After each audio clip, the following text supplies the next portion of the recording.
Hi friends, ఇందాక నేను mixie పట్టాను కదా, మిక్సీ పట్టేటప్పుడు నేను వీడియో కట్ చేశాను సౌండ్ అది అని. ఇప్పుడు చూడండి ఇది మిక్సీ పట్టాక ఎలా ఉందో ఫ్రెండ్స్. ఇట్లా మంచిగా కోర్స్గా ఉంటే బాగుంటుంది ఫ్రెండ్స్. కొద్దిగా అన్నం పెట్టుకొని ఒక చుక్క ఇది వేసుకొని, ఒక చుక్క నెయ్యి వేసుకొని తింటే చాలా బాగుంటుంది ఫ్రెండ్స్. ఒకసారి ట్రై చేయండి, ట్రై చేసి నాకు చెప్పండి ఎలా ఉందో.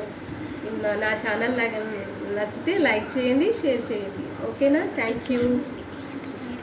ఈ తర్వాత ఇందులో కొంచెం ఈ జార్లో పెట్టుకోవచ్చు ఫ్రెండ్స్. మంచిగా నేను ఇలాంటి జార్స్ చాలా ఇష్టపడతాను ఫ్రెండ్స్.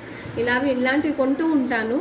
నాకైతే ఇది ఏదో ఫ్రిడ్జ్తోని డ్రై ఫ్రూట్స్ ఫ్రూట్ పెట్టుకోవడానికి, స్టోర్ చేసుకోవడానికి ఇచ్చినట్టున్నాడు ఫ్రెండ్స్. దీంట్లో నేను ఇవి చిన్న చిన్న చట్నీస్ అవి పెట్టేసి టేబుల్ మీద పెడుతూ ఉంటాను ఫ్రెండ్స్. చూడండి చాలా ముద్దుగా ఉంది కదా. నేను ఇలాంటివి చాలా కలెక్ట్ చేస్తూ ఉంటాను ఫ్రెండ్స్, నాకు చాలా ఇష్టము. ఓకే, ట్రై చేయండి. బీట్రూట్ చట్నీ ఎలా ఉందో చెప్పండి. Thank you friends. Okay, see you, bye bye, మళ్ళీ కలుద్దాం.